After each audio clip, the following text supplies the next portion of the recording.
എല്ലാവർക്കും PSC tips and ട്രിക്സിലേക്ക് സ്വാഗതം. നമ്മളിപ്പോൾ 10th ലെവൽ പ്രിലിമിനറി എക്സാമിന്റെ സിലബസ് അനുസരിച്ചിട്ടുള്ള ക്ലാസ്സുകളാണ് ചെയ്തുകൊണ്ടിരിക്കുന്നത്.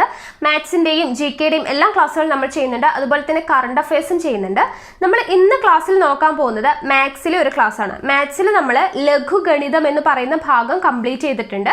അതുപോലെ തന്നെ രണ്ടാമത്തെ മാനസിക ശേഷി പരിശോധന എന്ന് പറയുന്ന ഭാഗത്തിലെ ബോട്ട്മാസ് റൂൾ അനുസരിച്ചിട്ടുള്ള ഗണിത ചിഹ്നങ്ങൾ ഉപയോഗിച്ചിട്ടുള്ള ക്രിയകൾ എന്ന് പറയുന്ന ഭാഗവും നമ്മൾ എടുത്തു കഴിഞ്ഞു. ഇന്ന് നമ്മൾ നോക്കാൻ പോകുന്നത് ശ്രേണികളെ കുറിച്ചിട്ടാണ്. ശ്രേണിയിൽ തന്നെ സംഖ്യാ ശ്രേണിയുണ്ട്, അക്ഷര ശ്രേണിയുണ്ട്. ഇന്ന് നമ്മൾ നോക്കാൻ പോകുന്നത് സംഖ്യാ ശ്രേണികളെ കുറിച്ചിട്ടാണ്. അപ്പൊ എന്തായാലും നമുക്ക് വീഡിയോയിലോട്ട് കടക്കാം.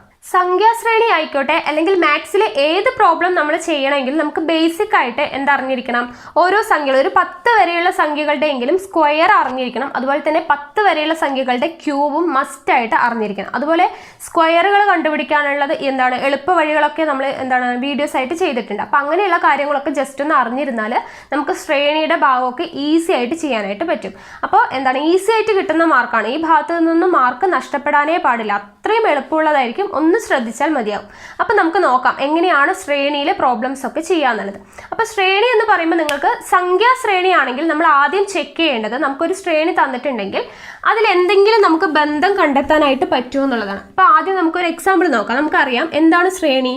ഇപ്പം ഇവിടെ 2, 4, 6, 8 ഇങ്ങനെ തന്നിട്ട് എക്സിട്ര അടുത്ത നമ്പർ ഏതാണ് എന്ന് ചോദിച്ചാൽ നമ്മൾ ഈസി ആയിട്ട് എഴുതും അല്ലേ? എന്തുകൊണ്ടാണ് നമുക്കറിയാം 2, 4, 6. അപ്പം 2, 2, 2 കൂടി പോകുകയാണ്. അതുകൊണ്ട് 8 കഴിഞ്ഞാൽ നമ്മൾ വേഗം എന്തെഴുതും? 10. 2 കൂട്ടിയിട്ട് 10 എഴുതും അല്ലേ? ഈസി ആയിട്ട് എഴുതി. ദെൻ അതുപോലെ 5, 10, 15 ഇങ്ങനെ തന്നിട്ട് പോവുകയാണെങ്കിൽ നമ്മൾ എന്ത് ചെയ്യും? ഈസി ആയിട്ട് എഴുതും അല്ലേ? 5 കൂടി വരികയാണ് എന്നുള്ളത് നമുക്ക് കണ്ടപ്പോൾ തന്നെ മനസ്സിലായി. ഓക്കെ ആണല്ലോ? അപ്പം നമ്മൾ 15 കഴിഞ്ഞ് ഡയറക്റ്റ് എന്തെഴുതും? 20 എന്നെഴുതും. ഓക്കെ, അതുപോലെ നമ്മൾ ആ റിലേഷൻ നോക്കുക. ഓക്കെ, ഇവിടെ 2 കൂടി വരുന്നു അല്ലെങ്കിൽ ഇവിടെ 5 കൂടി വരുന്നു എന്നുള്ളത് നമുക്കിത് ചെറുപ്പം മുതലേ നമ്മൾ ചെയ്ത് അല്ലെ കണ്ട് ശീലമുള്ളതായതുകൊണ്ട് നമുക്കത് ഈസി ആയിട്ട് കണ്ടത് മനസ്സിലാക്കാനായിട്ട് പറ്റും. അതുപോലെ തന്നെ നമുക്ക് സ്ക്വയറിന്റെയും ക്യൂബിന്റെയും എല്ലാം സംഖ്യകൾ ഇതുപോലെ വന്നാൽ കണ്ടുപിടിക്കാനായിട്ട് പറ്റണം. അതിനെന്ത് ചെയ്യണം? നിങ്ങൾ സ്ക്വയറും പഠിക്കണം, 10 വരെയുള്ള സംഖ്യകളുടെയെങ്കിലും സ്ക്വയറും പഠിച്ചിരിക്കണം, അതുപോലെ തന്നെ ക്യൂബും പഠിച്ചിരിക്കണം. അങ്ങനെയാണെങ്കിൽ നമുക്ക് ഇങ്ങനെയുള്ള സംഖ്യാശ്രേണികളൊക്കെ ഈസി ആയിട്ട് ചെയ്യാനായിട്ട് പറ്റും. അപ്പം നമുക്ക് പ്രോബ്ലംസ് എങ്ങനെയാണെന്നുള്ളത് നോക്കാം. ആദ്യത്തെ ചോദ്യം നോക്കുക. ഇവിടെ നോക്കുക, 3, 5, 8, 12, 17 ഇങ്ങനെ പോകുന്ന ഒരു ശ്രേണിയാണ്. ഇതിലെ അടുത്ത സംഖ്യ ഏതാണ് എന്നുള്ളതാണ് നമ്മുടെ ചോദ്യം. അപ്പോൾ ഇവിടെ നോക്കുക, ഏറ്റവും എളുപ്പമുള്ളത് കേട്ടോ, ശ്രേണി എങ്ങനെയാണ് ചെയ്യേണ്ടതെന്ന് പോലും അറിയാത്തവരുണ്ടാവും. അങ്ങനെയുള്ളവർക്ക് ആയിക്കോട്ടെ എന്ന് വെച്ചിട്ടാണ്. ഇത് ഈസി ആയിട്ടുള്ള ഒരു പ്രോബ്ലം ആണ്. എന്താണ് വരുന്നത്? ഇവിടെ നോക്കുക, 3 ആണ് അല്ലേ? ഇവിടെ 5. 3ൽ നിന്ന് 5ലോട്ട് എത്താൻ നമ്മൾ എത്ര കൂട്ടണം? 2 കൂട്ടണം അല്ലേ? 2 കൂട്ടി. ദെൻ 5ൽ നിന്നും 8ലോട്ട് എത്തണമെങ്കിൽ എത്ര കൂട്ടണം? 5ൽ നിന്നും 8ലോട്ട് എത്തണമെങ്കിൽ നമ്മളിവിടെ 3 കൂട്ടണം അല്ലേ? അടുത്തത് 8ൽ നിന്നും 12ലോട്ട് എത്താൻ ഇവിടെ 4 കൂട്ടി. ദെൻ 12ൽ നിന്നും 17ലോട്ട് എത്താൻ 5 കൂട്ടി. ഓക്കെ ആണല്ലോ? അപ്പോൾ ഇവിടെ ശ്രദ്ധിക്കുക, ഇങ്ങനെയാണ്. ഇവിടെ 2, ഇവിടെ 3, ഇവിടെ 4, ഇവിടെ 5 ഇങ്ങനെ മുകളിൽ 2, 3, 4, 5 അങ്ങനെയുള്ള സംഖ്യകളാണ് കൂട്ടി പോകുന്നത്. ഓക്കെ ആണല്ലോ? അപ്പം നിങ്ങൾക്ക് ഇത് ആദ്യം കാണുമ്പോൾ ഇങ്ങനെ തോന്നിയില്ലെങ്കിൽ ഒന്ന് ചിന്തിക്കുക ഏതൊക്കെ രീതിയിലാണ്. ഇവിടെ വ്യത്യാസം എടുത്ത് നോക്കുക. സെയിം സംഖ്യ തന്നെയാണോ? കോമൺ ഡിഫറൻസ് ആയിട്ട് അല്ലേ? ഇതിൽ നിന്നും രണ്ടാമത്തെ സംഖ്യയിൽ നിന്നും ആദ്യത്തെ സംഖ്യ കുറച്ചാൽ കിട്ടുന്ന സംഖ്യയാണ് എന്ത്? വ്യത്യാസം, പൊതുവ്യത്യാസം എന്ന് പറയുന്നത് അല്ലെ? നമ്മൾ സമാന്തര ശ്രേണിയിലൊക്കെ പഠിച്ചിട്ടുണ്ട്. അപ്പോൾ പൊതുവ്യത്യാസം എന്ന് പറയുന്നത് ആദ്യം ഒന്ന് എടുത്തു നോക്കുക, കോമൺ ആയിട്ട് വരുന്നുണ്ടോ? ഇല്ലെങ്കിൽ ഇതുപോലെ ഓർഡറിൽ അല്ലെ, ഇവിടെ 2, ഇവിടെ 3, ഇവിടെ 4 ഇതുപോലെ വരുന്നുണ്ടോ എന്നുള്ള കാര്യമൊക്കെ ഒന്ന് ചെക്ക് ചെയ്ത് നോക്കുക. ഏതെങ്കിലും സ്ക്വയർ ആണോ, ക്യൂബ് ആണോ? ഈ സംഖ്യകൾ തമ്മിൽ എന്തെങ്കിലും ഒരു കണക്ഷൻ ഉണ്ടാവും. അപ്പോൾ ആ കണക്ഷൻ എന്താണെന്ന് ആദ്യം ഒന്ന് ജസ്റ്റ് ചിന്തിച്ച് നോക്കുക. ഓക്കെ ആണല്ലോ? അപ്പോൾ ഇവിടെ നോക്കാം, നമുക്ക് വ്യത്യാസം എടുത്തപ്പോൾ ഇവിടെ കിട്ടി. ഇവിടെ 2 കൂട്ടി, ഇവിടെ 3 കൂട്ടി, ഇവിടെ 4 കൂട്ടി, ഇവിടെ 5 കൂട്ടി. അപ്പോൾ അടുത്ത സംഖ്യ എത്രയായിരിക്കും കൂട്ടുക? 6 ആയിരിക്കും കൂട്ടേണ്ടത് അല്ലേ? അപ്പോൾ 6 കൂട്ടുമ്പോൾ എത്ര കിട്ടും? 17ന്റെ കൂടെ 6 കൂട്ടുമ്പോൾ നമുക്ക് കിട്ടും 23. ഓക്കെ ആണല്ലോ? 23 ആണ് നമ്മുടെ ആൻസർ ആയിട്ട് വരിക. അപ്പം നിങ്ങൾ ശ്രദ്ധിക്കുക, ഒരു സംഖ്യയുടെ ശ്രേണി തന്നാൽ ആ സംഖ്യകൾ തമ്മിൽ എന്തെങ്കിലും ബന്ധമുണ്ടോ, ആ ബന്ധം എങ്ങനെയാണ് റിപ്പീറ്റ് ചെയ്ത് വരുന്നത് എന്നുള്ള കാര്യം ഒന്ന് ചിന്തിച്ച് നോക്കുക. ഏതെങ്കിലും രീതിയിൽ നിങ്ങൾക്ക് കിട്ടും. ഇങ്ങനെയുള്ള പ്രോബ്ലംസ് നമുക്ക് ചെയ്താവുമ്പോഴാണ്, എക്സ്പീരിയൻസ് ആവുമ്പോഴാണ് നമുക്ക് ഈസി ആയിട്ട് പെട്ടെന്ന് കണ്ടുപിടിക്കാനായിട്ട് പറ്റുക. ഓക്കെ ആണല്ലോ? അപ്പം നമുക്ക് അടുത്ത ചോദ്യം നോക്കാം. അടുത്തത് നോക്കാം, 4, 9, 16, 25 ഇത് കണ്ടപ്പോൾ തന്നെ ചിലർക്കെങ്കിലും പെട്ടെന്ന് ആൻസർ കിട്ടിയിട്ടുണ്ടാവും. ഇനി ഇത് കിട്ടാത്തവരുണ്ടെങ്കിൽ ഒന്ന് ശ്രദ്ധിക്കുക. ഇവിടെ നമുക്ക് ഏതെങ്കിലും റിപ്പീറ്റ് ചെയ്ത് വരുന്നത്, അതായത് സ്ക്വയറോ ക്യൂബോ ഒക്കെ നിങ്ങൾക്ക് ഓർത്ത് നോക്കുക. ഓക്കെ ആണല്ലോ. അപ്പോൾ ഇവിടെ നോക്കുക, 4 എന്ന് പറയുന്നത് എത്രയുടെ സ്ക്വയർ ആണ്? 4 എന്ന് പറയുന്നത് 2ന്റെ സ്ക്വയർ ആണ് അല്ലേ. 9 എന്ന് പറയുന്നത് 3ന്റെ സ്ക്വയർ ആണ്. ഓക്കെ. 16 എന്ന് പറയുന്നത് എത്രയാണ്? 4ന്റെ സ്ക്വയർ ആണ്. 25 എന്ന് പറയുന്നത് എത്രയാണ്? 5ന്റെ സ്ക്വയർ ആണ്. ഓക്കെ ആണല്ലോ. അപ്പോൾ 2 സ്ക്വയർ, 3 സ്ക്വയർ, 4 സ്ക്വയർ, 5 സ്ക്വയർ, അതാണ് ഇവിടെ റിപ്പീറ്റ് ചെയ്ത് വന്നിരിക്കുന്നത്. അപ്പോൾ 4, 9, 16, 25. അപ്പം ഇനി അടുത്തത് എത്രയായിരിക്കും? 5ന്റെ സ്ക്വയർ വരെ എത്തി. അപ്പോൾ അടുത്തത് ഏതായിരിക്കും? 6ന്റെ സ്ക്വയർ ആയിരിക്കില്ലേ. അപ്പോൾ 6ന്റെ സ്ക്വയർ എത്രയാണ്? 36 ആയിരിക്കും നമ്മുടെ ആൻസർ ആയിട്ട് വരിക. ഓക്കെ. നമുക്കൊരു ശ്രേണി തരുമ്പോൾ നമ്മൾ ജസ്റ്റ് ഒന്ന് നോക്കുക, സ്ക്വയറോ ക്യൂബോ അല്ലെങ്കിൽ അവയുടെ എന്താണ് ഡിഫറൻസ് നോക്കുക, അങ്ങനെ ഏതെങ്കിലും രീതിയിൽ കണക്ഷൻ ഉണ്ടോ എന്ന് നോക്കുക. ഓക്കെ ആണല്ലോ. അപ്പോൾ ഇവിടുത്തെ കണക്ഷൻ എന്താണ്?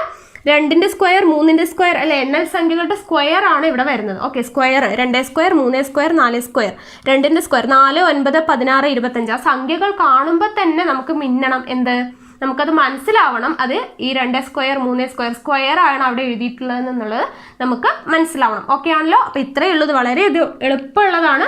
ഇനി നമുക്ക് എന്താണ് ഇതിന് വ്യത്യസ്തമായിട്ടുള്ള പ്രോബ്ലംസ് ഉണ്ട്, അത് നമുക്ക് നോക്കാം. അപ്പോൾ ഇവിടെ എന്താണ് ആൻസർ? നമ്മുടെ 6ന്റെ സ്ക്വയർ ആണ്, അതായത് 36 ആണ് നമ്മുടെ ആൻസർ. അടുത്തത് നോക്കുക, 1, 8, 27, 64. പിന്നെ അടുത്ത സംഖ്യ നമുക്ക് കണ്ടുപിടിക്കണം അല്ലേ. ഇവിടെ നോക്കുക, എന്താണ് ഇവിടെ പ്രത്യേകത ഈ സംഖ്യകൾക്ക്? ഇത് അത്യാവശ്യം സ്ക്വയറും ക്യൂബൊക്കെ പഠിച്ചവർക്ക് ഇപ്പം തന്നെ ആൻസർ കിട്ടിയിട്ടുണ്ടാവും. എന്താണ്? ഇവിടെ ക്യൂബുകളാണ് റിപ്പീറ്റ് ചെയ്ത് വരുന്നത് അല്ലേ. 1 എന്ന് പറയുമ്പോൾ എന്താണ്? 1ന്റെ ക്യൂബ് എടുത്താൽ 1 തന്നെയാണ്. ദെൻ 8 എന്ന് പറയുന്നത് എത്രയുടെ ക്യൂബാണ്? 2ന്റെ ക്യൂബാണ്. 1 മുതൽ 10 വരെയുള്ള സംഖ്യകളുടെ എങ്കിലും എന്തായാലും നിങ്ങൾ സ്ക്വയറും ക്യൂബും പഠിച്ചിരിക്കണം. അങ്ങനെയാണെങ്കിൽ നമുക്ക് ഇവിടെ ക്യൂബ് പറയുമ്പോൾ ഓരോരുത്തർ എഴുതി ഗുണിച്ചിട്ടൊക്കെ നോക്കാൻ നിൽക്കുമ്പോൾ സമയം പോകും. അപ്പോൾ നമ്മൾ 10 വരെയുള്ള സംഖ്യകളുടെ എങ്കിലും ക്യൂബും സ്ക്വയറും പഠിച്ചു വെച്ചാൽ നമുക്ക് ഗുണിച്ച് സമയം കളയാതെ ഈസി ആയിട്ട് ആൻസർ അല്ലേ സെക്കൻഡിലുള്ളൂ. നമുക്ക് PSC എക്സാമിന് ഇമ്പോർട്ടൻ്റ് ആയിട്ടുള്ള എന്താണ്? ടൈമാണ് അല്ലേ. നമുക്ക് ആ തന്നിരിക്കുന്ന സമയത്തിനുള്ളിൽ എല്ലാ പ്രോബ്ലംസ് സോൾവ് ചെയ്യാനായിട്ട് പറ്റണം. അപ്പോൾ ഏറ്റവും ഈസി ആയിട്ട് എങ്ങനെയൊക്കെ നമുക്ക് ചെയ്യാൻ പറ്റും അത്രയും ഈസി ആയിട്ട് ചെയ്യാനായിട്ട് നോക്കുക. അപ്പോൾ സ്ക്വയറും ക്യൂബൊക്കെ അത്യാവശ്യം എന്താണ്? പഠിച്ചിരിക്കുക, ഒരു 10 വരെയെങ്കിലും. ഓക്കെ. അപ്പോൾ നമുക്ക് നോക്കാം. അപ്പോൾ 1ന്റെ ക്യൂബ് 1, 2ന്റെ ക്യൂബാണ് 8, 3ന്റെ ക്യൂബാണ് എന്ത്? 27 അല്ലേ. 3 × 3 9, 9 × 3 27. 3ന്റെ ക്യൂബാണ് 27. ദെൻ 4ന്റെ ക്യൂബാണ് എന്ത്? 64. അപ്പോൾ ഇനി അടുത്ത സംഖ്യ ഏതായിരിക്കും? 5ന്റെ ക്യൂബ്. 5ന്റെ ക്യൂബ് എന്ന് പറയുന്നത് എത്രയാണ്? 125. അത് പഠിച്ചു വെച്ചവരാണെങ്കിൽ ഈസി ആയിട്ട് എഴുതാം.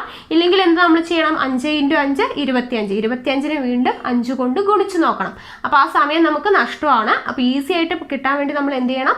സ്ക്വയറും ക്യൂബും 10 വരെയുള്ള സംഖ്യകളുടെ എന്തായാലും പഠിച്ചിരിക്കുക. ഓക്കെ ആണല്ലോ. അപ്പോൾ 1 ക്യൂബ്, 2 ക്യൂബ്, 3 ക്യൂബ്, 4 ക്യൂബ്. അടുത്തത് എത്രയാണ്?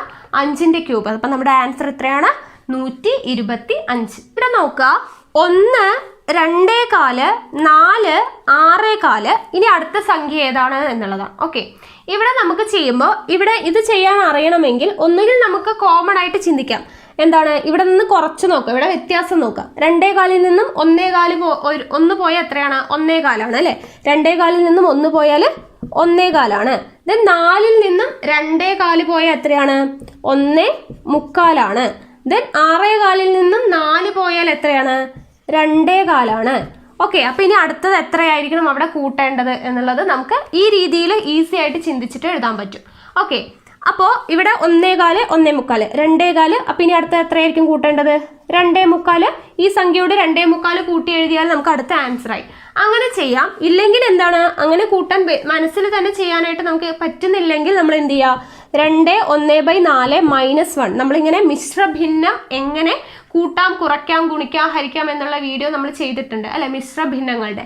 അപ്പം ഇങ്ങനെ മിശ്രഭിന്നമായിട്ട് തരുന്നതിൻ്റെ നമ്മൾ ചെയ്തിട്ടുണ്ട്. അപ്പം ഇങ്ങനെ ഈസി ആയിട്ട് എങ്ങനെ ചെയ്യാം എന്നുള്ളത്, അപ്പോൾ ആ വീഡിയോ കാണാത്തവരുണ്ടെങ്കിൽ അത് കാണാം. ആ രീതിയിൽ നമുക്ക് ഇത് ചെയ്ത് മൈനസ് ചെയ്തിട്ടാണെങ്കിലും ഇവിടെ എന്താണ് വ്യത്യാസം നമുക്ക് കണ്ടുപിടിക്കാനായിട്ട് പറ്റും. അപ്പോൾ നോക്കാം, ഇവിടെ 1.25, 1നോട് 1.25 കൂട്ടിയപ്പോഴാണ് എന്ത്? 2.25 ആയത്. 2.25നോട് 1.25 കൂട്ടിയപ്പോൾ 4 ആയി. 4നോട് 2.25 കൂട്ടിയപ്പോൾ 6.25 ആയി. അപ്പോൾ 6.25നോട് 2.25 അല്ലേ. ഇവിടെ 1.25 കൂട്ടി 1.25, 2.25 കൂട്ടി അടുത്ത് 2.25. അപ്പോൾ 6.25നോട് 2.25 കൂട്ടിയാൽ എത്രയാണ് എന്നുള്ളതാണ്. ഓക്കെ. ഇത് നമുക്ക് മിശ്രഭിന്നമാക്കിയിട്ട് എഴുതി കൂട്ടേണ്ട ആവശ്യമുണ്ടോ? ഇല്ല. കാരണം എന്താണ്? 6 ഉം 2ഉം 8 ആണ്. 6.25 2.25. നമ്മൾ പൈസയുടെ കണക്കൊക്കെ നമ്മൾ എങ്ങനെയാണ് ചെയ്യുക? 6.5 രൂപയും 1.5 രൂപയും എന്ന് പറയുമ്പോൾ 6 1 7, 50 പൈസ 50 പൈസയും കൂടെ കൂട്ടി 1, അങ്ങനെയല്ലേ ചെയ്യുക? അതുപോലെ തന്നെയാണ് 6ഉം 2ഉം 8. ഇവിടെ ഒരു 3/4 ഉണ്ട്, ഇവിടെ ഒരു 1/4 ഉണ്ട്. 3/4 കൂടെ കൂട്ടി എത്രയാണ്? 1 അല്ലേ. അപ്പോൾ 6ഉം 2ഉം 8ഉം ഇവിടെ 3/4 കൂടെ കൂട്ടിയപ്പോൾ 1. അപ്പോൾ മൊത്തം എത്രയായി? 9. ഈസി ആയിട്ട് കിട്ടിയില്ലേ? അപ്പോൾ ഇത്രയേ ഉള്ളൂ.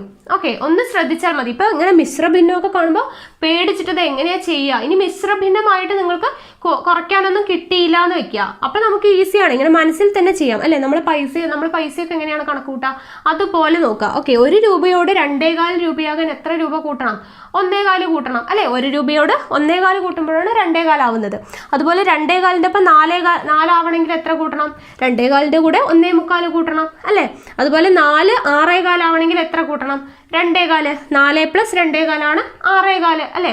അപ്പോൾ 6.25ൻ്റെ കൂടെ എത്രയും കൂടെ കൂട്ടിയാൽ 2.25 കൂടെ കൂട്ടിയാൽ എത്രയാണ്? 6ഉം 2ഉം 8, 3/4 കാലും 1. അപ്പോൾ 8ഉം 1ഉം എത്രയാണ്? 9 എന്നുള്ളത് നമുക്ക് ആൻസർ കിട്ടി. ഓക്കെ ആണല്ലോ? അപ്പോൾ ഒന്ന് ശ്രദ്ധിക്കുക. മിശ്രഭിന്നമാണെന്ന് വിചാരിച്ച് പേടിച്ചിട്ട് ഇത് സ്കിപ്പ് ചെയ്ത് കളയേണ്ട കാര്യമൊന്നുമില്ല.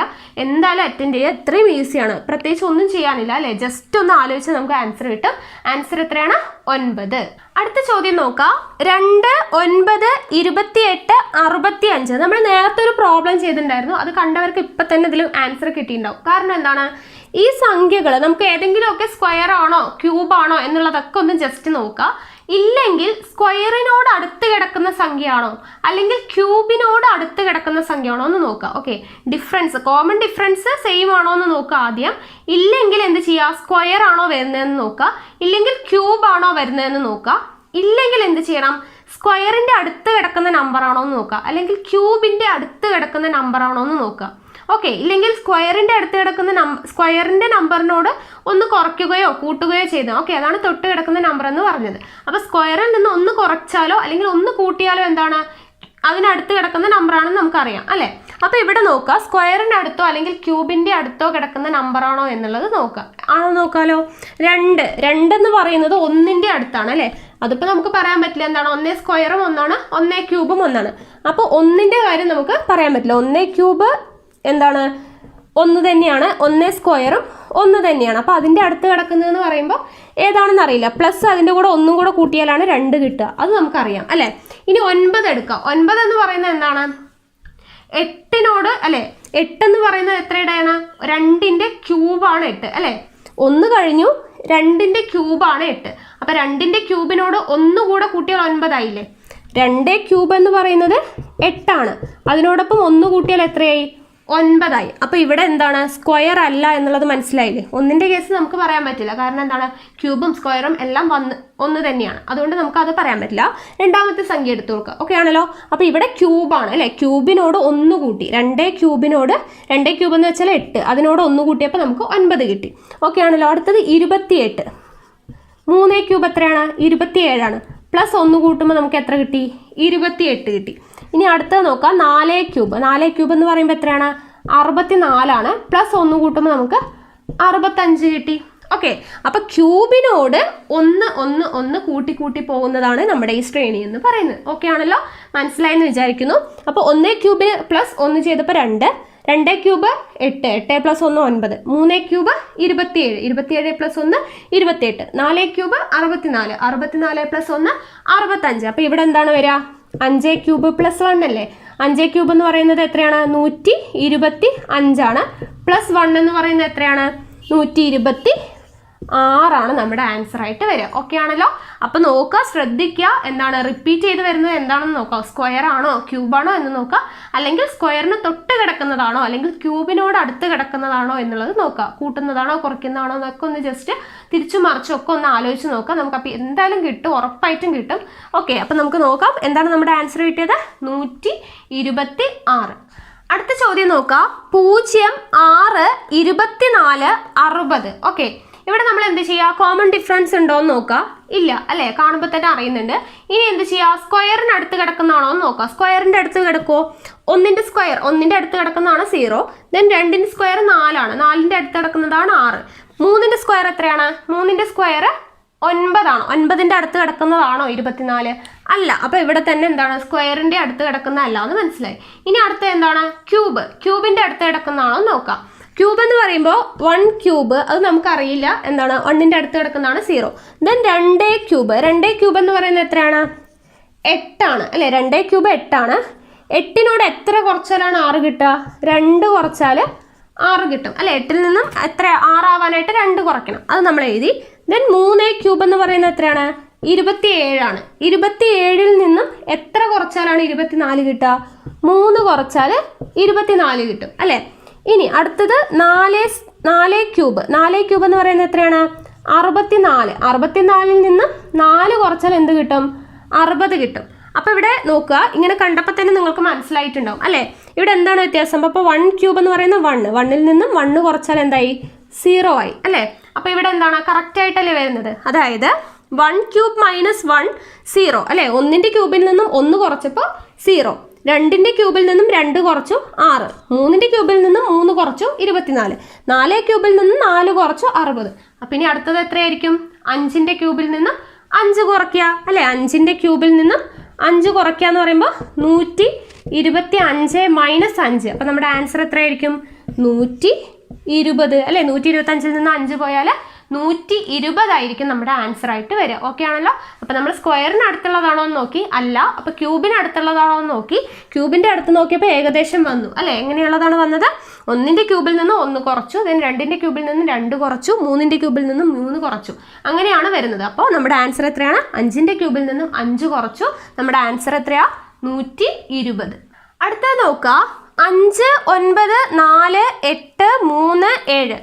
ഇവിടെ എന്തെങ്കിലും റിലേഷൻ ഉണ്ടോ എന്ന് നോക്കുക. റിപ്പീറ്റ് ചെയ്ത് വരുന്നുണ്ട്. ഏതെങ്കിലും കൂട്ടി 5, 4, 9. 9-ൽ നിന്നും വീണ്ടും 4 ആവാനായിട്ട് എന്ത് ചെയ്യണം? 5 കുറയ്ക്കണം. ദെൻ 4-ൽ നിന്നും 8 ആവാനായിട്ട് 4 കൂട്ടണം. 8-ൽ നിന്നും 3 ആവാനായിട്ട് 5 ആണ് കുറയ്ക്കേണ്ടത്. അവിടെ ഒരു വ്യത്യാസമാണ് അല്ലേ? അത് എന്താണ്? വരുന്നില്ല, ഡിഫറൻസ് വരുന്നില്ല. ദെൻ എന്താണ്? സ്ക്വയർ ആണോ നോക്കുക. സ്ക്വയർ അല്ല എന്നുള്ളത് നമുക്ക് 5, 9, 8 ഇതൊക്കെ മിക്സ്ഡ് ആയിട്ടാണ് അല്ലേ? ഒറ്റ സംഖ്യ ഇരട്ട സംഖ്യയും. അപ്പോൾ അതുമല്ല. ദെൻ ക്യൂബ് ആണോ? ക്യൂബ് എന്തായാലും വരില്ല അല്ലേ? ക്യൂബൊക്കെ വരുമ്പോൾ ഇത്തിരി വലിയ സംഖ്യകളൊക്കെ വരണം. അപ്പോൾ ക്യൂബും വരുന്നില്ല. അപ്പോൾ വേറെ എന്ത് റിലേഷനാണ് ഇവിടെ ഉള്ളതെന്ന് നോക്കാം. ഇവിടെ എഴുതിയിരിക്കുന്ന സംഖ്യകൾ നോക്കൂ. നമുക്ക് ഇങ്ങനെ നോക്കുമ്പോൾ 3, 4, 5 അല്ലേ? 7, 8, 9 അങ്ങനെ ഓർഡറിലല്ലേ കാണപ്പെടുന്നത്. അപ്പോൾ നോക്കൂ, 5, 4, 3 അങ്ങോട്ട് കുറഞ്ഞു പോയി. ദെൻ 9, 8, 7 അങ്ങോട്ടും കുറഞ്ഞു പോവുകയാണ് ചെയ്യുന്നത് അല്ലേ? അപ്പം നോക്കുക, 5 കഴിഞ്ഞു, 4 കഴിഞ്ഞു, 3 കഴിഞ്ഞു, ദെൻ 9 കഴിഞ്ഞു, 8 കഴിഞ്ഞു, 7 കഴിഞ്ഞു. ഇവിടെ 5 കഴിഞ്ഞിട്ട് അടുത്തത് 9 ആണ്. 9 കഴിഞ്ഞിട്ട് 4, ദെൻ ഇവിടെ 9-ന്റെ കുറഞ്ഞ് 8, അത് കഴിഞ്ഞിട്ട് 4-ന്റെ കുറവ് 3, ദെൻ 8-ൽ നിന്ന് 1 കുറഞ്ഞ് 7. അപ്പോൾ ഇനി ഇവിടെ അടുത്ത എന്താണ് വരേണ്ടത്? 3-ൽ നിന്നും 1 കുറഞ്ഞിട്ട് അല്ലേ? ഒന്നുകൂടെ പറയാം. നമ്മൾ സ്ക്വയറും ക്യൂബും ഒന്ന് നോക്കി, അതൊന്നും അല്ല എന്ന് മനസ്സിലായി. അപ്പോൾ നമ്മൾ ജസ്റ്റ് സംഖ്യകളെ നോക്കി. അപ്പോൾ ഇവിടെ നോക്കിയപ്പോൾ 5, 4, 3, 9, 8, 7 അങ്ങനെ കുറഞ്ഞു പോകുന്നുണ്ട്. അപ്പോൾ ഇനി അടുത്തത് ഏതാണ് കുറഞ്ഞു വരേണ്ടതെന്ന് അറിയാൻ വേണ്ടിയിട്ട് ആദ്യം 5 ആണ്. 5 കഴിഞ്ഞിട്ട് ഏതാണ്? 9. ദെൻ അടുത്തത് സംഖ്യ 5-ൽ നിന്ന് 1 കുറഞ്ഞു 4. ഇനി അടുത്ത സംഖ്യ ഏതാണ്? 9-ൽ നിന്ന് 1 കുറഞ്ഞു 8. ദെൻ അടുത്ത സംഖ്യ 4-ൽ നിന്നും 1 കുറഞ്ഞ് 3 ആയി. അപ്പോഴേക്കും 8-ൽ നിന്ന് 7 കുറഞ്ഞ് എന്താണ്? അപ്പോൾ അടുത്തത് വരുന്നത് ഇനി 3-ൽ നിന്നും 1 കുറയണം അല്ലേ?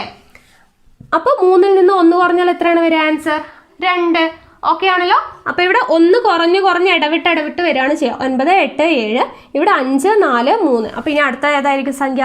7 കഴിഞ്ഞാൽ അടുത്തത് ഈ 3-ൽ നിന്ന് 1 കുറയ്ക്കുന്ന സംഖ്യ ആയിരിക്കണം. അപ്പോൾ എന്താണ്? 2. ഇനി അടുത്ത സംഖ്യ ചോദിച്ചാൽ എന്തായിരിക്കും? 7-ൽ നിന്ന് 1 കുറഞ്ഞിട്ട് ഇവിടെ എത്രയാകും? 7-ൽ നിന്ന് 1 അടുത്തത് 6 ആയിരിക്കും അല്ലേ? 7-ൽ നിന്ന് 1 കുറഞ്ഞിട്ട് 6 ആയിരിക്കും അടുത്ത സംഖ്യ ചോദിച്ചാൽ. ഓക്കെ ആണല്ലോ? അപ്പം ഇങ്ങനെ എന്തെങ്കിലുമൊക്കെ രീതിയിൽ റിലേഷൻ ഉണ്ടോ എന്നുള്ളത് നിങ്ങൾ കണ്ടുപിടിക്കാനായിട്ട് ശ്രമിക്കുക. ഓക്കെ ആണല്ലോ? അപ്പം നമ്മുടെ ആൻസർ എത്രയാണ്? 2 എന്നുള്ളതാണ് നമ്മുടെ ആൻസർ ആയിട്ട് വരിക.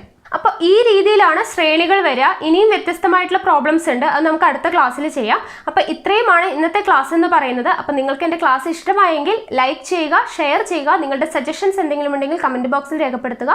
കൂടുതൽ വീഡിയോസിനായി ചാനൽ സബ്സ്ക്രൈബ് ചെയ്യുക.